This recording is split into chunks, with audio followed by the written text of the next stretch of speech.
Tuesday, hey, let your voice be heard, time to elevate. 95.9 FM, tune in and don't wait. What's on your mind Tuesday? It's streaming on WOVU.org and 95.9 FM. And don't just listen, jump in and be the conversation. Let's go.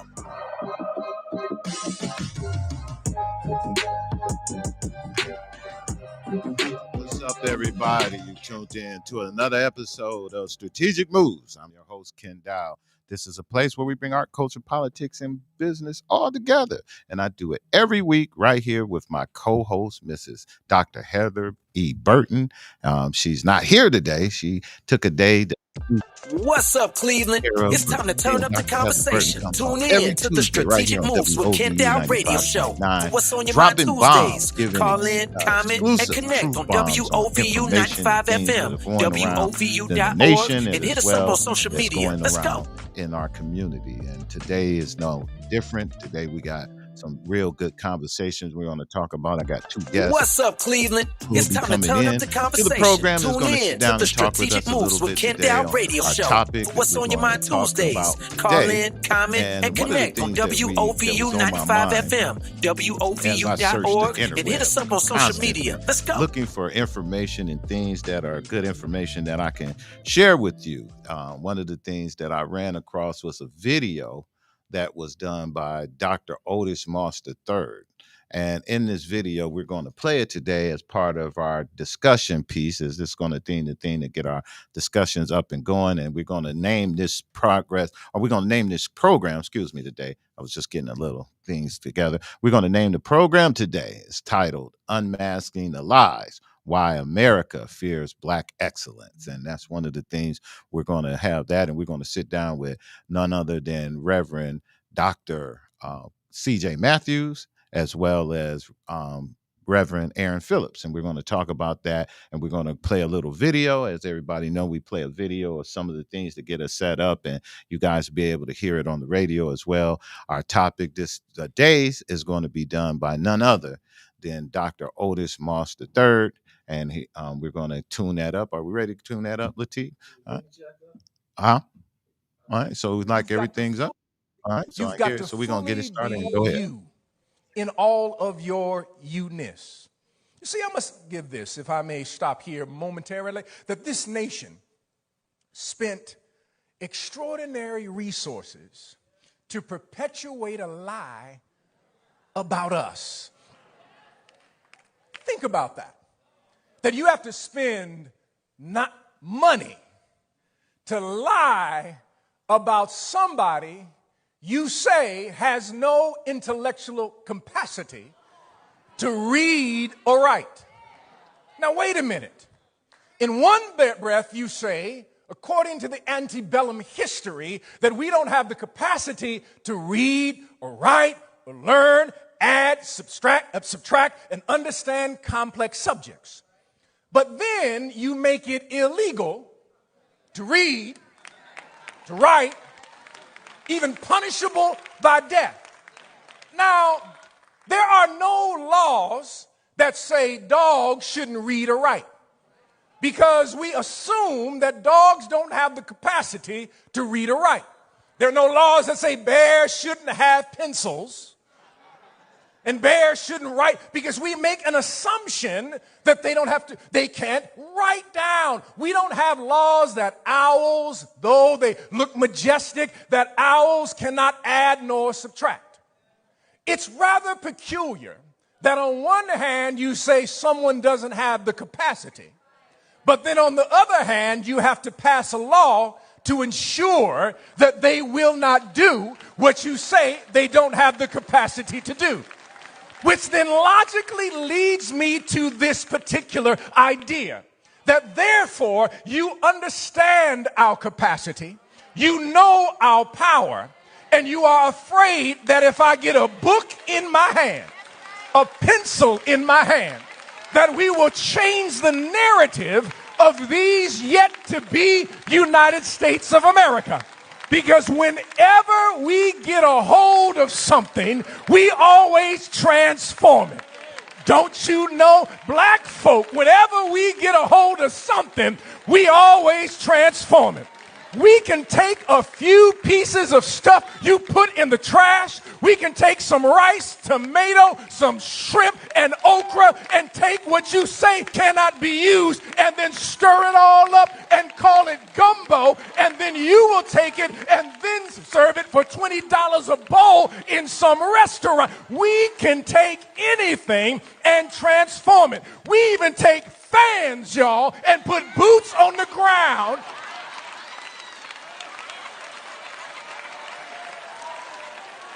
Ain't nobody thought about using fans like we use fans. Folk are even confused. You see black folk with fans and they start fa-dop, fa-dop. Folk, we were in Africa and sisters were like, shut-a-dop, shut-a-dop. And the folk here were like, shut-up. It was awesome. There is something here that we must be able to confront the lie that you cannot serve Christ fully if you are going to hide yourself partially. You must give the fullness of who you are to God in all of your particularity and all of our diversity. We are not looking for homogeneity, but God loves diversity.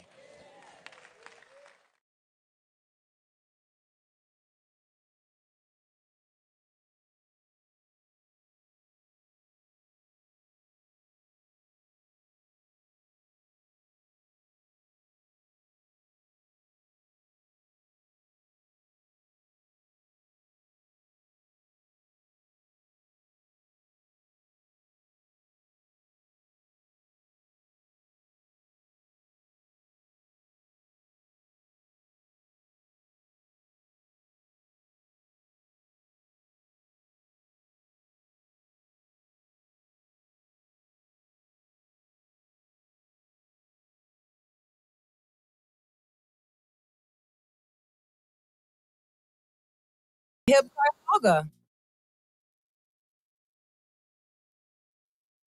It's time to turn up the conversation. Tune in to the Strategic Moves with Kenn and Dr radio show. For What's on Your Mind Tuesdays, call in, comment, and connect on 95.9 FM WOVU, WOVU.org, and hit us up on social media. Let's go.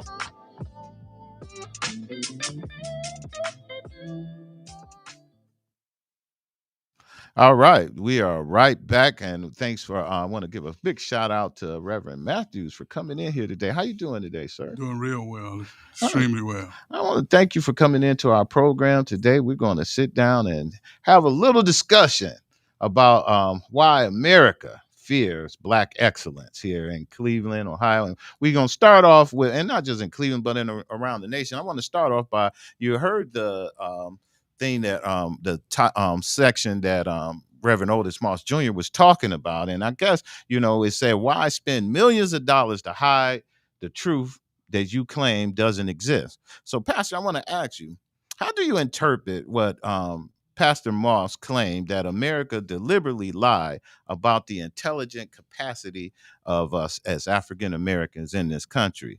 And do you think they fear is just an activity shaping policy and education today? Thanks, Ken, and to your audience, bless you today. Dr. Otis Bakari Moss III is one of the preeminent voices in our world today when it comes to theological understanding, faith, and our responsibility to the gospel, which is not limited to what some Christian people have limited to. But I think the fear of any other people is based upon your self-esteem and how you see yourself. And if you don't see yourself as we see ourselves, and what I was taught from childhood and even understanding until now, if you don't see yourself with excellence, then unfortunately you will try to bring other people around you down if you have an oppressive spirit. I've often asked the question to some of my friends who are non-African American who say they are Christians, how can you hate someone this long? And I've since learned and came to an understanding that the constructs that we see life through, hear life through, and believe through are unfortunately concrete and run contrary to the scriptures. So I think the fear is that one day, those of us who have had to endure what we've had to endure and see the testimony of our ancestors and our elders, that one day our excellence may spill over to something so powerful that they will become the subjects of our wrath to some degree, though that's not in us, or else it would have happened a long time ago. You know, and I think that's a really big part. I think it's the fear of the unknown.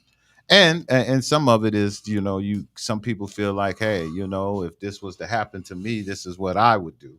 And so that mere fear of that happening. Do you think that fear still actively is shaping policies, especially when it comes down to education? Because one of the things I'm getting in with the education is that they're really fighting to try to eliminate the existence of some of the very same things that they talk about or people are saying that are the issue. So we're at a point now where some of this stuff is, you know, we don't want to talk about it. Let's push that to the side. Oh, I don't want that was our ancestors or your ancestors and our ancestors. We're not like that. So do you think that is shaping policies of how we're dealing with stuff today? Oh, definitely. And it definitely shapes the policies, but the policies have never been equitable or created realities for us to have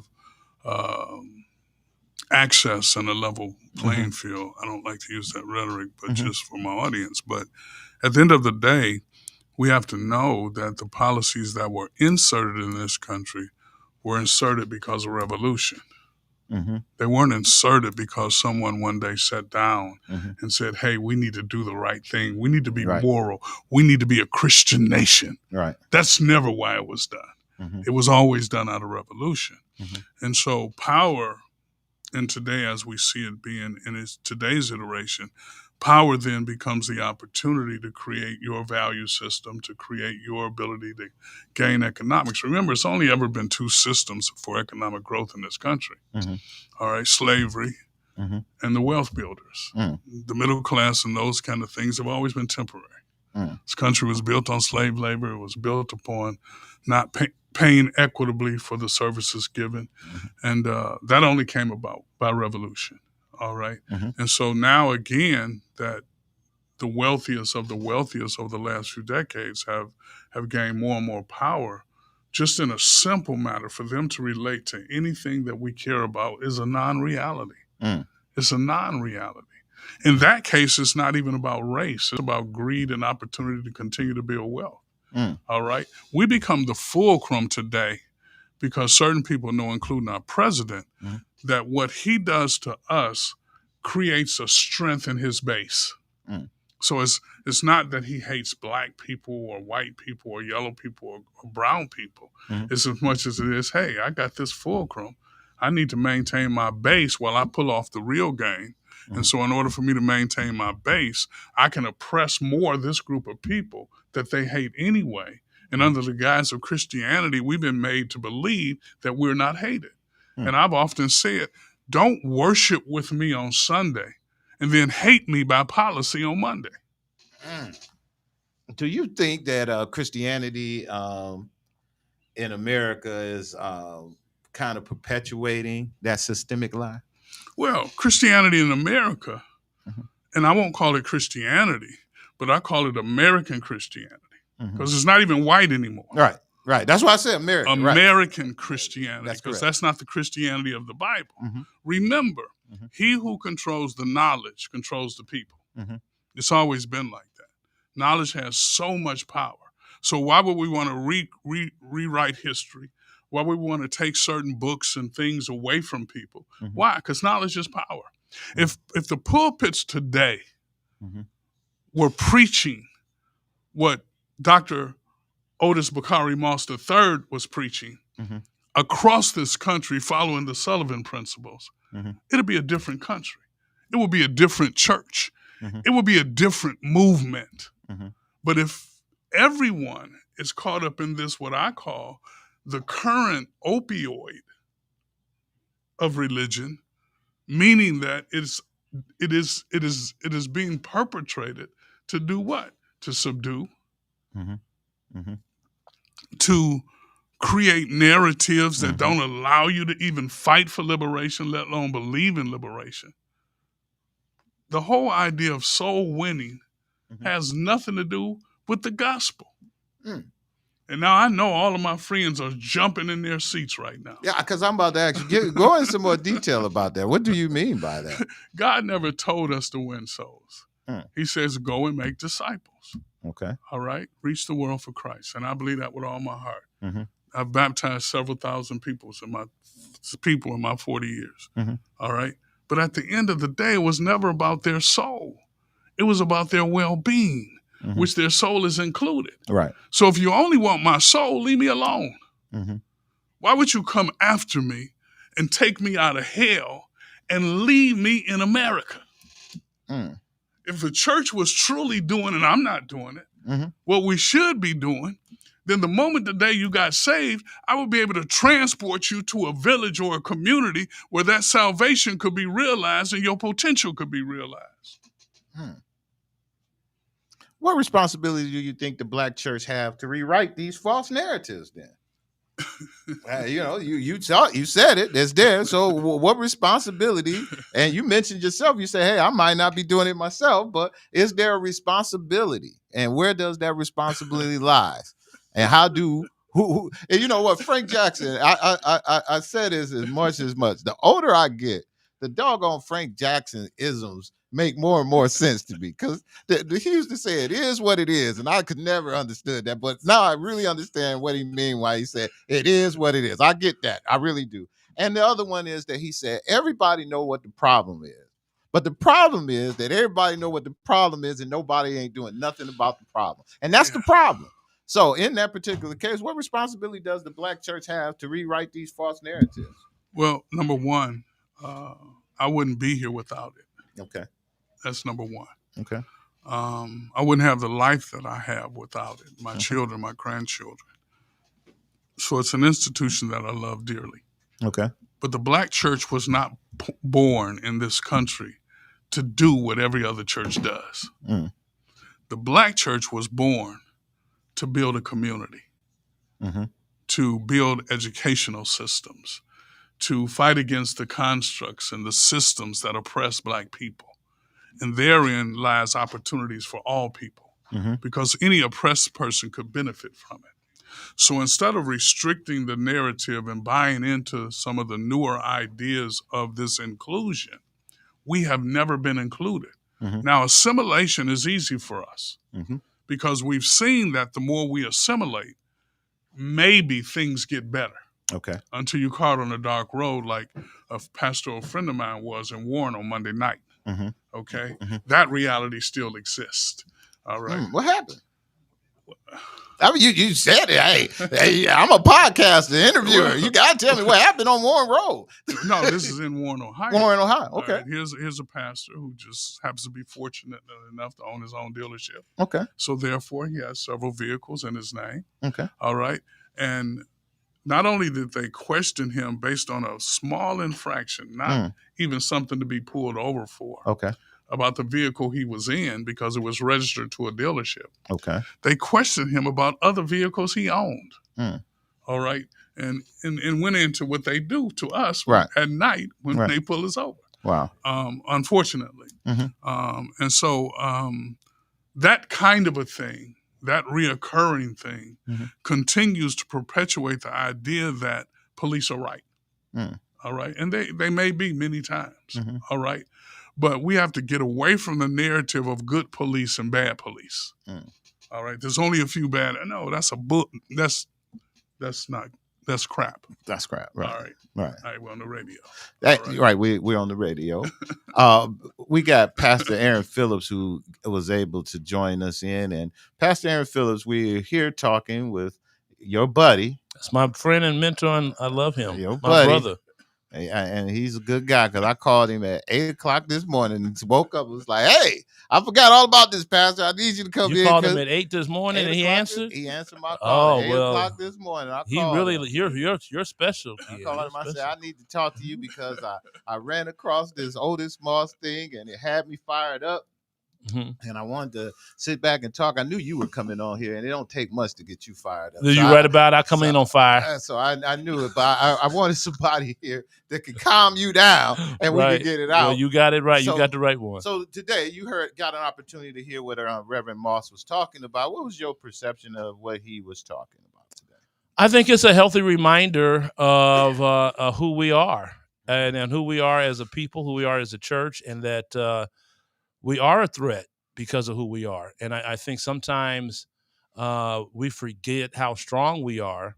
And that is one of the tools of Willie Lynch, that we think that they want to keep us ignorant because they know how strong we are. And I really that was a healthy reminder. I love what Pastor Matthews, my friend, was saying. I believe in the rebuilding and the restoration of the church, period, no matter what your denomination, in the Black community specifically, no matter what the denomination is, no matter who the pastor is, no matter the size of the congregation. The church has been our only institution, the first institution that all Black folks ever ran, and that was it. And now we have moved on to other things, and that has been our foundation of who we are. And I believe that to get real transformation of what's needed right now in our community, we need to make sure we rebuild and retool our church to really rebuild our community. I strongly believe in that. And I just like to, because I got away from the idea of the Black church, because rhetoric changes over time. Yes. All right. When E. Franklin Frazier wrote the book, The Negro Church in America, and then it was rewritten, the idea of Negroes died. All right, and we wanted to become colored, then Black, then African American. So that evolution in itself caused dramatic shifts in our mindset. And it's the mindset. Right. It is those concrete barriers in our minds that create so much of our behaviors and so much that we're willing to accept. Yes. So how much are you willing to accept to be included? All right. How much are you willing to accept, and who are you willing to sacrifice to be included? All right. And so today, the dynamics of the Black community are so diverse and different that we still have a romance with the civil rights movement when our teachers lived in our neighborhoods and they were predominantly colored at that time. And so many different things created an ethos and an ecosystem to birth that movement. That ecosystem doesn't exist today. And so how do we take what exists today? Because if preachers are still angry with kids because their pants are hanging down or because they listen to hip hop or because they listen to this or that, I mean, what is that? That's a distraction. Yes, it is. I didn't listen to what my daddy listened to, and he definitely wouldn't listen to what I listened to. Right. All right. So how do we take the Black church in its ethos, its primary fundamental mission, which has not changed, all right? And that was never just to win souls, but it was to build community. That's right. All right? That's right. And unfortunately, as we gained access, as we gained opportunity, it became easier for us to become church. Now, it was a lot of that due to the availability of resources and programs that made that way, meaning that at one point when churches wasn't able to get federal funding and other programs of that, or you think the pastors, because something had to give for the church to stop doing it, the church just stopped doing it, right? Let me take a little bit of that. I think that we should really be reminded that the church was responding to the needs of the community way before there was a faith-based program movement, way before anyone was getting dollars for it. We've always done that. That has been who we are. And churches haven't stopped doing it. What has done, the resources that churches have are not available the way they used to be, just like in every other so people stop coming to church, resources dry up, so you're limited of what you could do. So that's why we need Pastor people made to a come back. comment where he said that sometimes people do things because we need to get along or they want to get along. Right. Part of that getting along, what I'm speaking of, was the inability, because of getting along may cause the fact that you're not getting along may cause ripples down the road on other things that you may do, is why I'm getting that. And where I'm getting that, at one point or another, where the church was out on the front lines of the civil rights and fighting for those things in our community, it kind of took a step back. Well, I think that, again, you mentioned several times false narratives. Mm-hmm. Yeah. We need to really understand history. Okay. Yes, See, we see the civil rights movement as a glorious period in the history of the church, and it was. Mm-hmm. But given the numbers of churches Mm-hmm. and the numbers of churches that participated, Mm-hmm. is significantly lower. Right. Significantly. Because of the training and the Mm-hmm. access to information. Mm-hmm. See, when you hear the idea of that Christ brought us here to win people to him, Mm-hmm. man, how can you fight that? Mm-hmm. Right. How can you fight that? Right. Christ called us to make disciples. How Yes. can you fight that? Can't fight that. All right? Mm-hmm. And so then that narrows the gospel to a priestly function, Okay. and not a prophetic function. I agree. All right? Mm-hmm. And so then it's much easier to do the priestly Mm-hmm. than the prophetic. Mm-hmm. Because even people who need the prophetic fear it. Mm. Dr. Bakari's That's well said. sermon was around how do we not get weary? Mm-hmm. Well, fear is one of the most challenging things that can create wearisome that exist, because we don't pay attention to the real fears that we fear. And it's based on our survival. Can I say this? This is really where I want to go with what you're saying to really bring it home. I was talking to Reverend Cavness just yesterday, and just when I thought I know, because I talk to him all the time, and just when I thought I knew everything, I found out I still didn't know something about him. But he told me during the civil rights movement in the National Baptist Convention, I wasn't there at this time. The convention did not agree with what Dr. Martin Luther King was doing. And they were actually fighting. He reminded me they were fighting in my hometown in Denver, Colorado. That's where the convention was that particular year. And I wasn't alive then, but they were. And Reverend Cavness actually said he was fighting Reverend King and Gardner Taylor. And he even told him, the king, listen, we don't need no savior. So the idea to believe that there was a time where all the black churches was together doing this, that is just not true. No, let me finish. I'm not saying okay, that. so let me finish. So what he did tell me, he said, but he later came to understand that he was wrong in that. And he actually joined, because I was saying, how did you navigate Jackson and King? How did you do that? He said he later came and then he got all in. So what my point is, when we are looking sometimes we're looking for everybody. It's not you're not going to see everybody. So when you say you don't see the church, well, you do see. You see me every day. You see there are churches that are doing this work. You just don't see it. You don't see all of them. You've never seen all of them. You never seen all of them, but you saw most of them. You didn't. You saw a lot of them. You just said you yourself right now, and there's not a. And it's not like it used to be. I've been with you fellas for a long time too, and I done watched the elevation and the evolution of this thing too. It's not as strong as it used to be, but that's not what we're here for, because I want to move on. That's not what we're here for. What we're here the day to talk about is, I wanted to talk about this, and we was talking about fostering the fear. And that's what you were talking about, all right? And if black genius, all right, wasn't feared, but fostered, how different would America look? And so I'm going to ask you, Pastor, starting with you, what policies would you like to see implemented, you think, that will nurture black potential, that you think there's not? If you could change a policy right now that you believe that can help nurture and help us to build up black potential that you think that people are fearing, what would that be? Well, I think that if I were to give you a single thing, I would not empower this conversation. Yeah, I would not empower this conversation. We've never been able to survive, move forward by a silver bullet, other than the death and burial and resurrection of Jesus Christ. But the one thing that I believe is still true today, that has been true throughout our history on this continent and in this country is the ballot box. And so if there were policies that took away, and this would just see anything that benefits us benefits the whole country. There's no single thing that comes to black people, African Americans, Negro, colored, that doesn't benefit the whole country. So access to the ballot box, all right? And it's not hard, it's simple.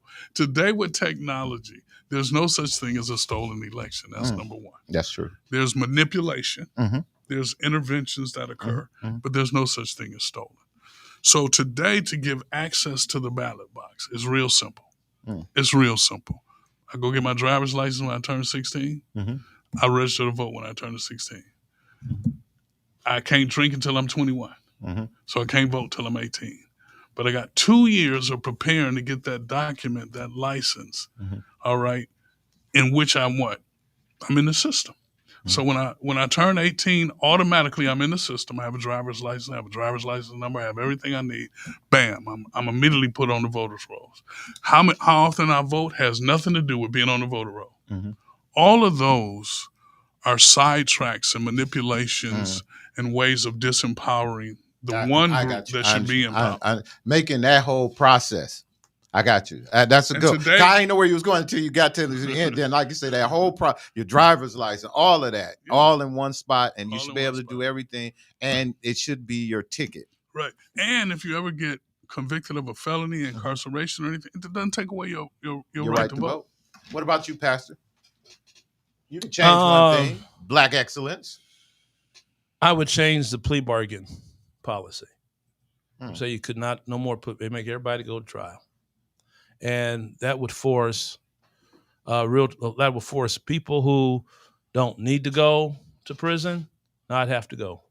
But when you think, I think money would be economics would be your downfall in that?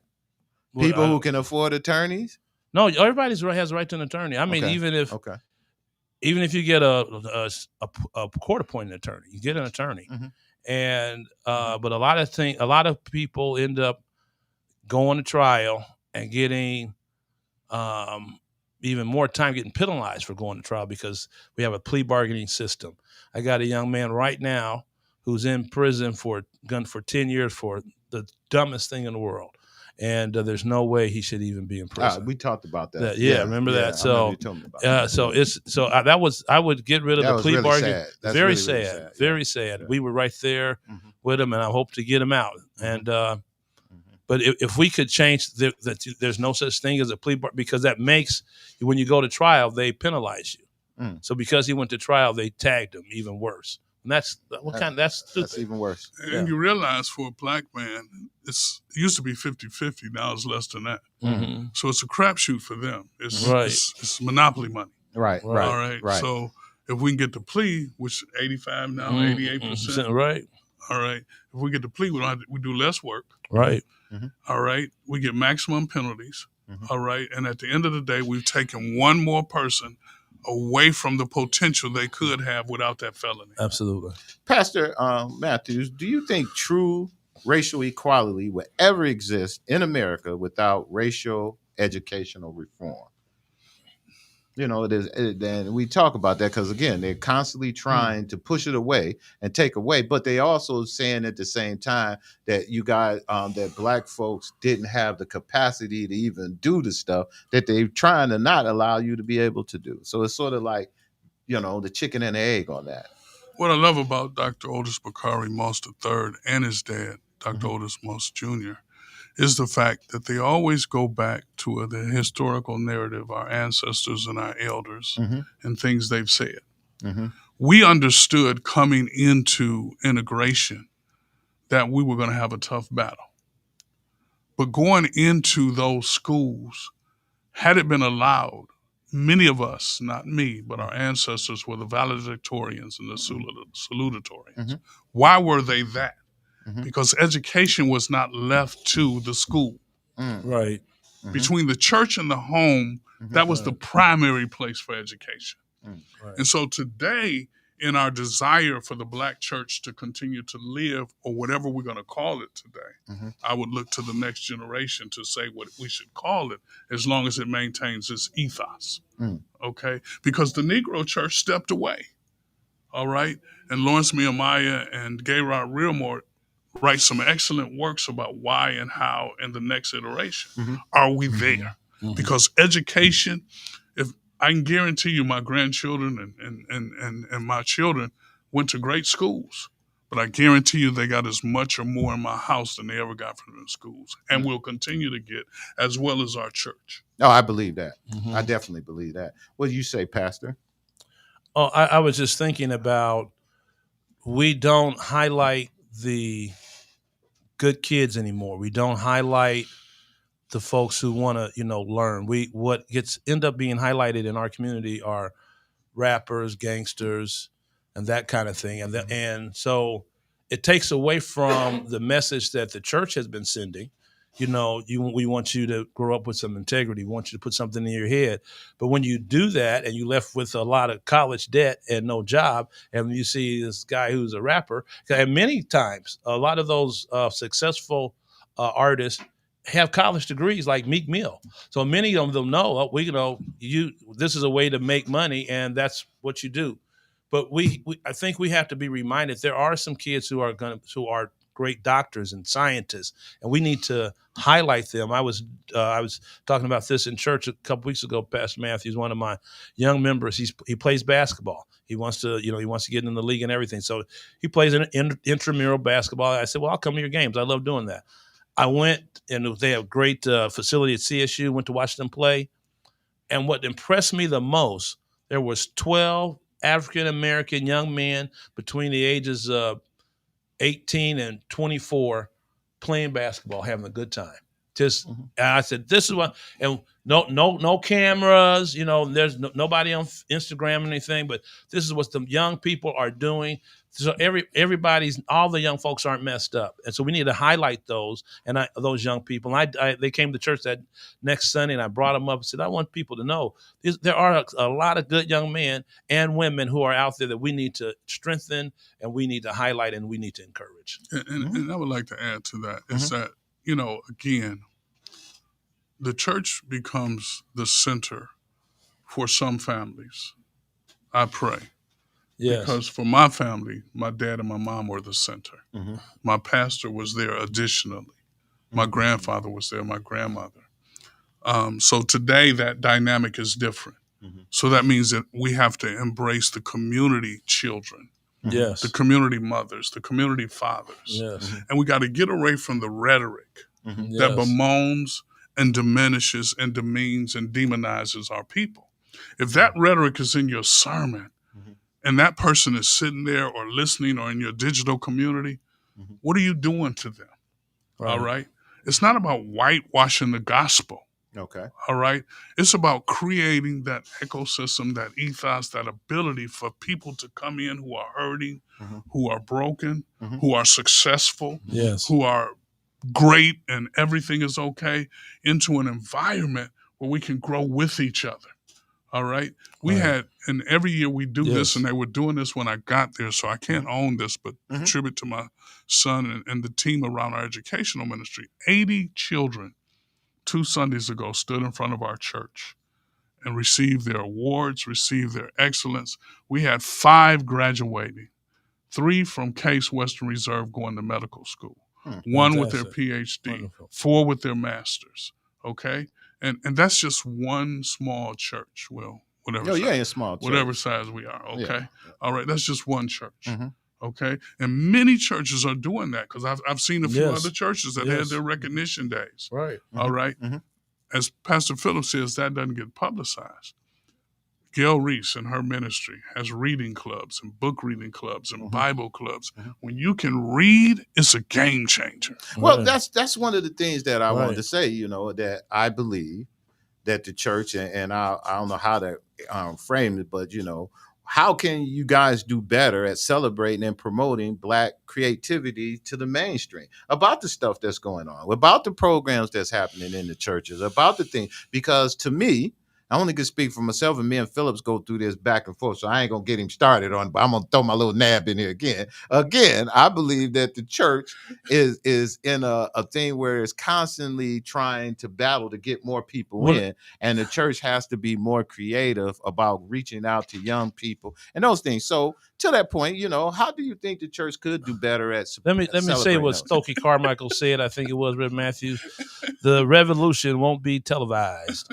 But just because things are being done and you're not seeing it doesn't mean things aren't being done. Let's really I can agree with that. I'm not big and, enough to not say I can agree to that. All right. So there's a lot of good work. I can go by numbers. I'm not saying it's not. I said, what can we do better? So make it more promote. That's all I'm saying. We could, and I'm getting there. Okay. So I first want to say that first. I'm getting there.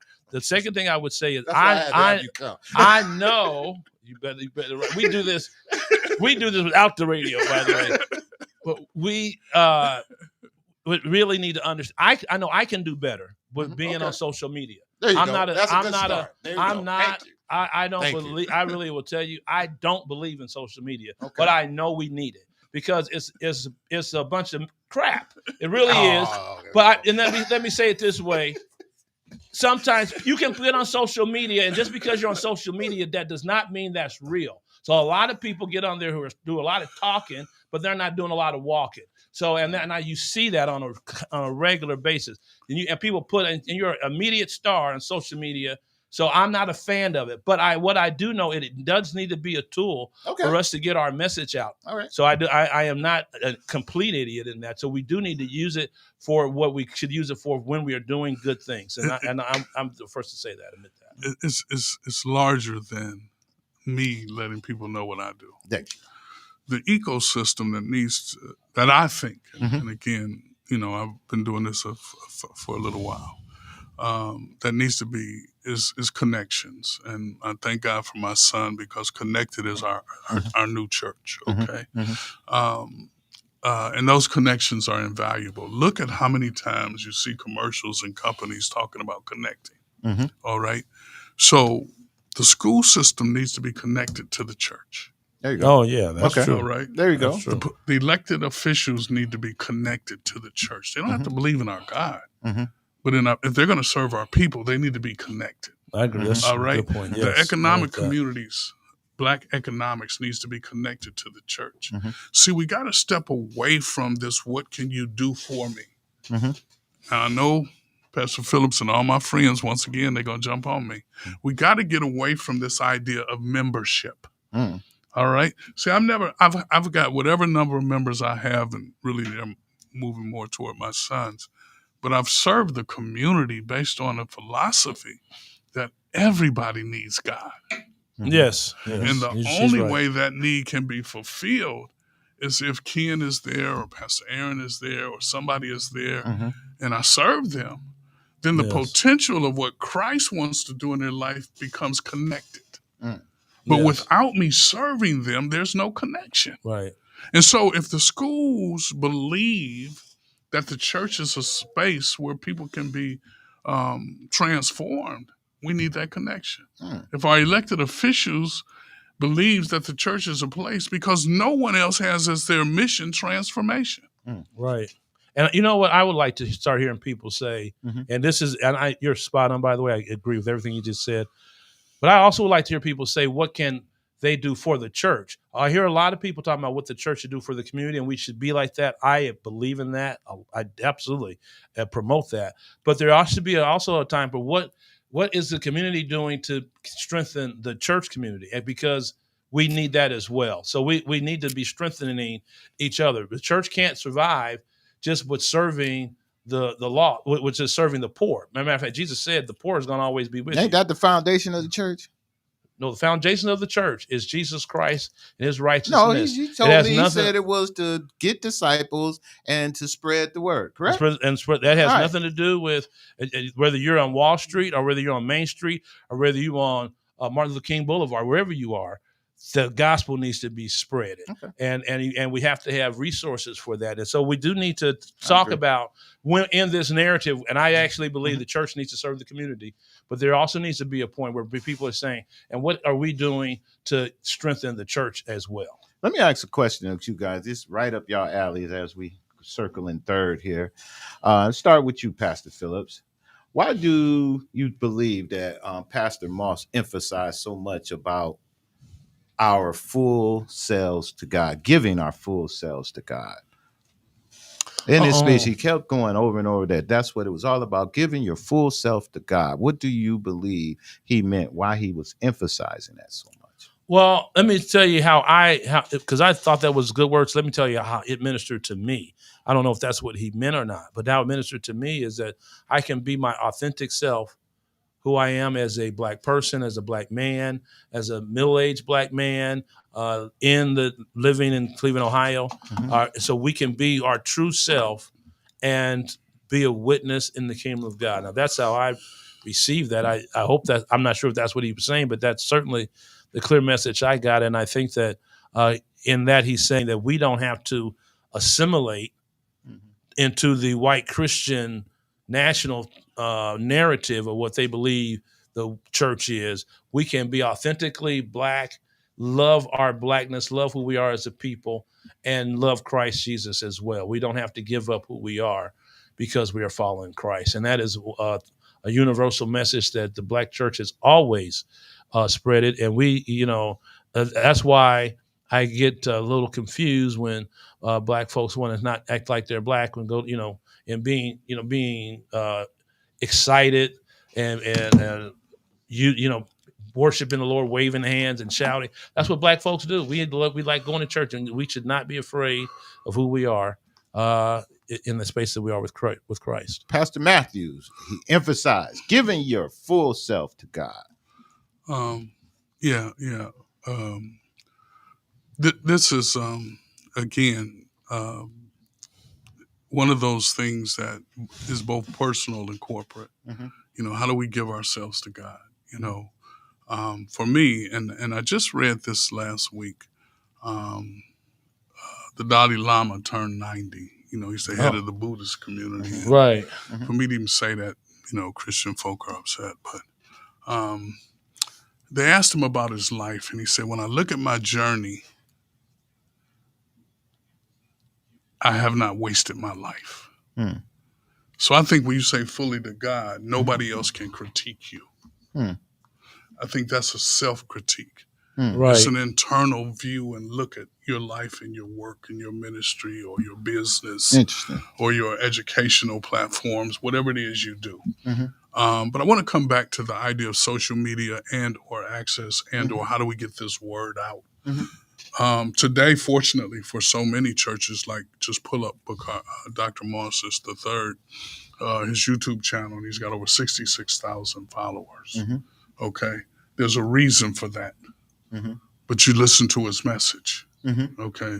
I think that this access, and that's why I thank God for my son and his connected ideas and connected team, because for years I had access to television, but I never wanted to focus on me.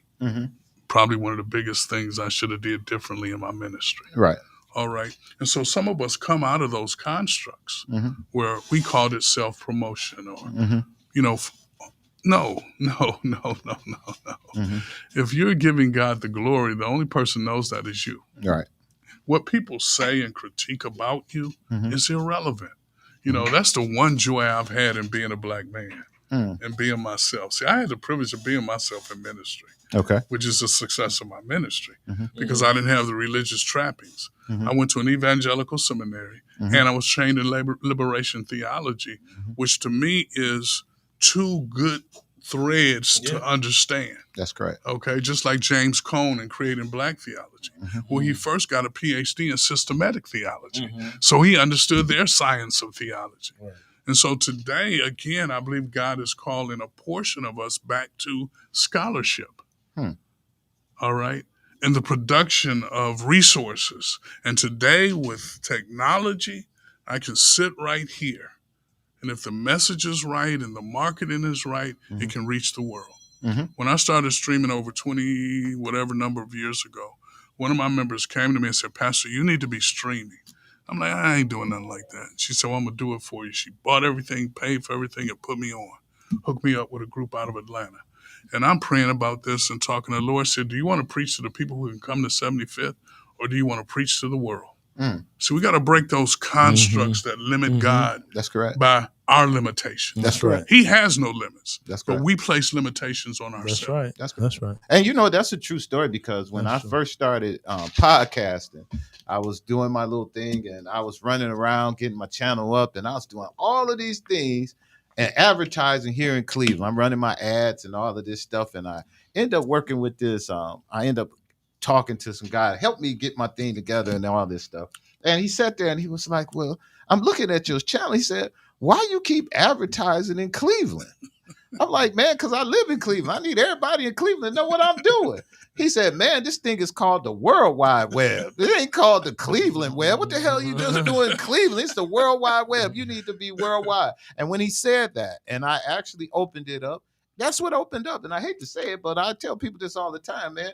The people that loves me the most are the brothers in California. When I look at my analytics, man, the brothers, African-American males in California really checks me out. I can't wait to go to Cali, because I'm like, I'm probably have a great time when I go out there. But the guys here in Cleveland, you know, they watch your show, but they never tell you. And the only time they'll let you know is when you really talk to them. They say, I seen your show, or I like what you're doing. But you never get the likes or any of that unless you're in some type of clique or something. And unfortunately, I'm in the clique with you guys, and they don't like us too much anymore around here. So we just gonna get with it. They'll go Aaron with his face again. What? Well, you know, I mean, we love you, Kenn Dow. What you talking about? You're my favorite. Well, you know, unfortunately, your subject of the prophet is without or less honor in its own place. Right. So that's for so many of us. And I know George Frazier fought that for years. Exactly. You know, until he decided to go on down to Atlanta and everywhere and just do his thing. Exactly. So. And it's so true. And I'm not going to give Dr. up. George Frazier. We're going to stay on what we're doing. So, Pastor Philip, we're going to do one more question, then we're going to give y'all closing remarks. And this one I want to ask you. Let me pull out a good one here. How can Black church better leverage its culture influence for political power? How can we do it better? How can you do it better? I mean, I think you I think that we now, right? I think we should be got 2 minutes, so we got to hurry up, y'all. I think we need to be more organized. I think we need to be more organized and more unified. That's good. And we could do a lot better at that. And I think we kind of saw that with getting us to vote by mail together, but we really need to work on having a bigger database with all of us in there, and then even getting our people from the faith community engaged in the democratic process even more, in even becoming precinct committee people, executive committee members, and those kind of things. Pastor? To build a ecosystem where candidates become less of the value, and the inclusion and integration and of the people becomes more of the focus. Building our base, whereas every electoral cycle we've added a few 100,000 people. Every electoral cycle, from the mayor cycle to the council cycle to the gubernatorial senate, all the various cycles, so that every cycle we have measurable goals, because we're working with the Divine Nine, we're working with the Black organizations, we're working with organizations of conscience. We've created this movement that makes not candidates, but makes the power of voting the most important thing in our electoral day. All right, we're on our way up out of here. We got a few seconds left here. I want to thank my guests for coming on to the show, Pastor Aaron Phillips. Yes, sir. Pastor C.J. Matthews, please thank everyone for listening to our program. We'll be back next Thank Tuesday. Dr. Heather Burton, she'll be back. We'll talk to you soon. Peace.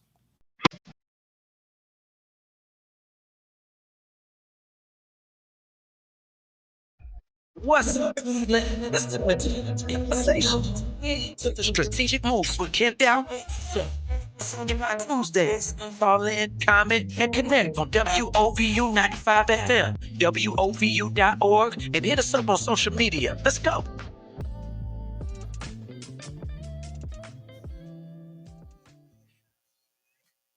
What's up, Cleveland? It's time to turn up the conversation. Tune in to the Strategic Moves with Kenn and Radio Show. For What's on Your Mind Tuesdays, call in, comment, and connect on WOVU 95 FM, WOVU.org, and hit us up on social media. Let's go.